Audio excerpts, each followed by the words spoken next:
Amém.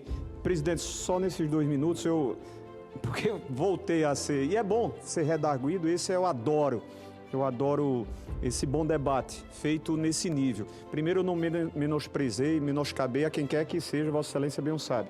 E faço as referências e gostaria de poder fazer a discordância como outras tantas vezes eu faço concordando com os meus companheiros. Eu apenas discordei. Discordei porque isso me toca. Me toca porque eu conheço a história de quem defendeu a democracia efetivamente e foi, por fazer essa defesa, tolhido dos seus direitos. Hoje, o presidente Bolsonaro, quando fala sobre falta de liberdade, ao tempo que julgado foi a denúncia, teve a oportunidade em todas as redes de comunicação de livre e legitimamente discordar das teses da denúncia que fora aceita. Imagine lá na década de 60, ele que é um ardoroso defensor de torturadores como Ustra. Você imagine, o Brasil teve um presidente que defendia e defende torturadores. Então, quando se tenta comparar e estabelecer quem veio para aqui, alguns sim, e eu disse ao senador, me dirigindo ao senador Plínio Valério, inclusive muitos desses, mais de 500, estão livres, porque reconheceram os seus excessos, estão livres, normalmente.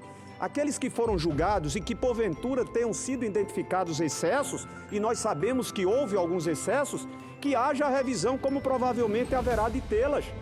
Agora, senadores e senadoras, achar que aquele foi um domingo no parque, achar que as bombas que foram colocadas para explodir no Aeroporto Internacional JK de Brasília era uma brincadeira. Achar que no dia 12 de dezembro, ônibus queimados, carros queimados, é uma brincadeira.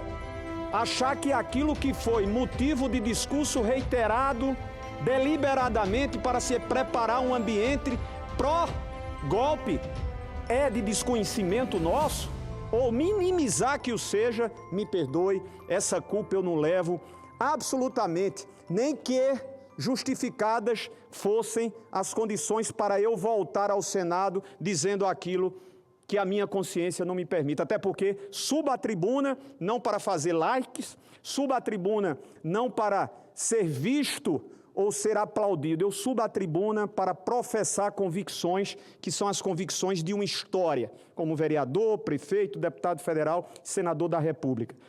Apenas não posso concordar que estabelecidas sejam minimamente o que aconteceu na década de 60 e perdurou durante 25 anos, de torturas de torturados, de imprensa calada, aí sim, de agentes políticos que não tinham direito legítimo de levantarem-se ao que está acontecendo nos dias de hoje. Muito obrigado, sempre o meu respeito, senador Eduardo Girão, e meu querido presidente Plínio Valério, em especial aos senhores e senhoras.